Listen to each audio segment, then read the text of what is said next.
Oh, hey dudes, it's me. Welcome to my Star Wars The Last Jedi review. Um, yeah, so most of you have probably seen Force Awakens and probably Rogue One as well, but most importantly, Force Awakens, because, it's obviously episode 8 follows the same characters with that.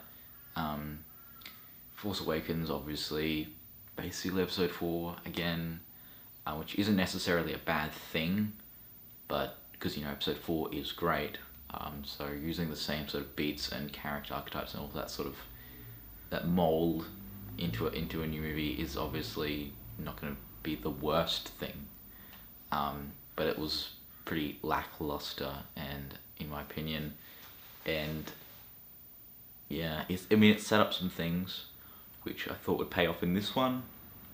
Sort of doesn't really, in some elements. I won't get into all of them, but don't expect if you're like huge into Star Wars and you like these new movies, you're thinking oh, the Knights of Ren, who's Snoke, all this kind of stuff of that's been introduced in episode 7. Some get sort of brushed aside, which I thought was a bit course correction with Disney or whatever. So it's people at the head of Kathleen Kennedy, all that stuff. It's that's, don't know if we can sell much toys with that stuff. So, but anyway, Force Awakens, I'll say not much happened in terms of new things. Just sort of introduced a couple of things. It's oh, that's interesting. Luke's not in it really, and yeah, which is my favorite character. So I was kind of pissed off about Luke not being in it, but he's in this one a decent amount. He's a main character. With The Last Jedi, things happen. People die, which is it was weird because I was not expecting the amount of people to die that did die, because that's sort of a thing that you might leave to the last in the trilogy. You'll kill a character or two or whatever. But this is, I'm not going to say who dies or anything, but at least one person dies. It's very important. So yeah, a lot happens. But also at the same time, it feels like all of that stuff happens towards the end. Obviously, the main things will happen at the end, but I think probably the second act of this movie was really bad. Specifically the new characters of Rose, the Asian girl, I don't know the actress's name, and then Benicio del Toro's character, who's who's some sort of smuggler sort of guy that they sort of need. This locksmith, this locksmith in the universe. Finn has a sort of relationship, or he spends most of the movie with this Rose character, and it's sort of tacky. It sort of builds on, and it doesn't work because Rose sucks as a character. They go to this different planet.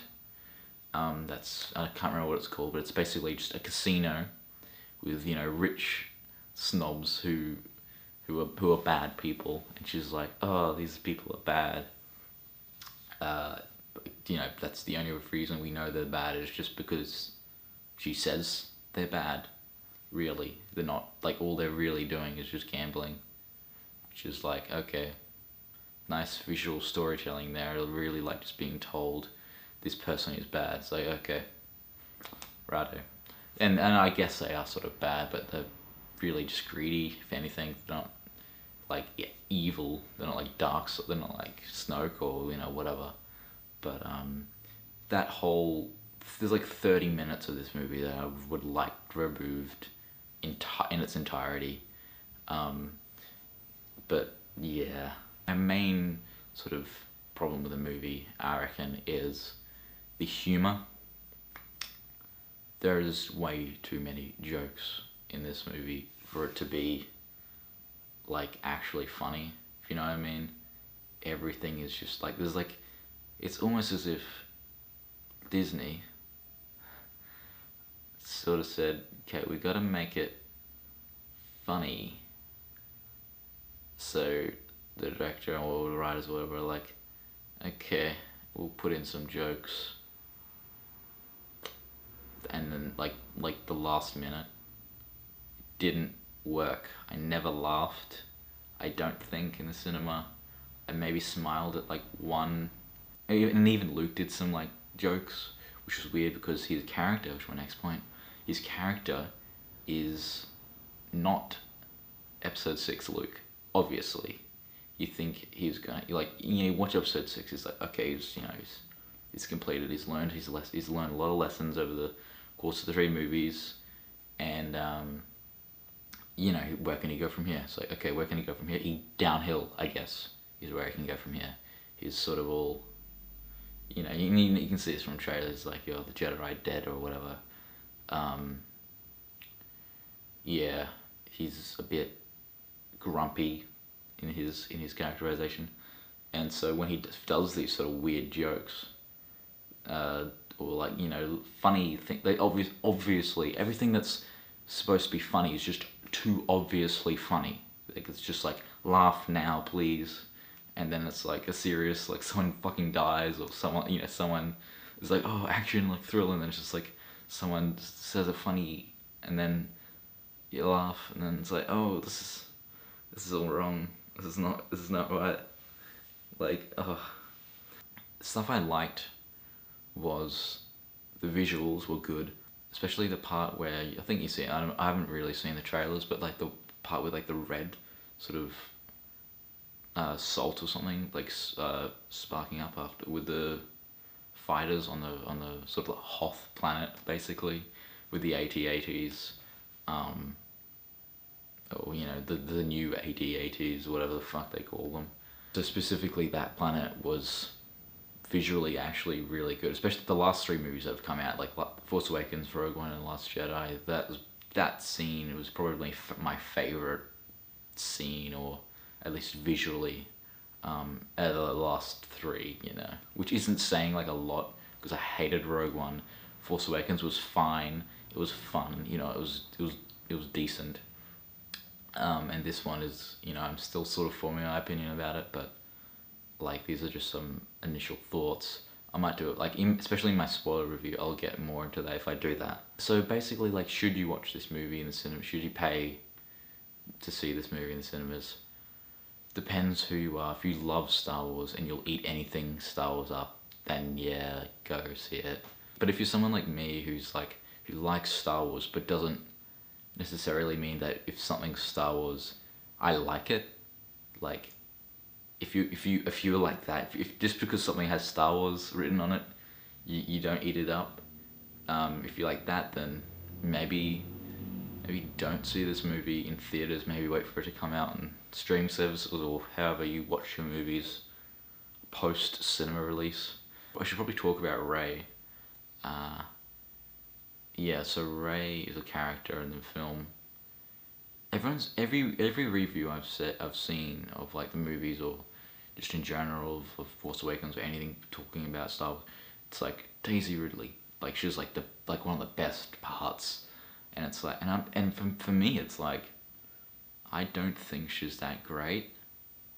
I don't know what I'm missing out on when I'm watching her be Rey, because she just seems like, I mean, her character is Mary Sue, yes, but her acting performance is just like fucking Leonardo DiCaprio in The Revenant. It's like, oh, watch me act. It's like, oh, it's like tacky. It's like, you can just, it's almost as if 3 seconds before the shot started, she was just neutral, and then she just went, oh, I did a face for 5 seconds, and then that's the shot, and then moved on.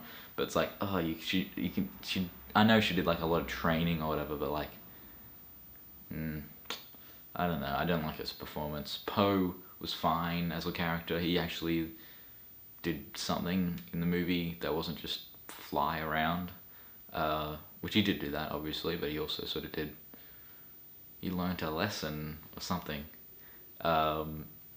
And Finn was pretty bad as well, because he was tacked onto the 2 new characters that were introduced, which basically were useless. Also, Laura Dern's character also was troubled in a way. Like, a lot of the mistakes that the rebels make or whatever are sort of to do with her. But like, okay, this is getting into like weird spoilers that I can't really talk about. But anyway, I enjoyed it. It subverted my expectations, which I think a movie should do. Especially Star Wars, like you expect like, oh, you know, especially like with the setup of Force Awakens being Episode 4, you think this is going to be Episode 5, and it's not entirely. There's elements of it, like there's still AT-ATs and all that stuff, but like overall, it felt like either, like if you had to combine them, I would say 5 and 6 are sort of a combination, but also new stuff, which isn't necessarily a good thing. Anyway, I'm rambling now. I hope just if you want a spoiler review, tell me. Otherwise, I'm fucking done this review. Alright.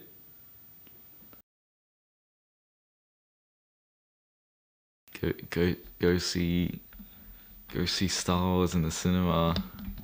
Go see Star Wars. Star Wars, get it. Buy our Porgs. Buy our Porg toys. Ugh.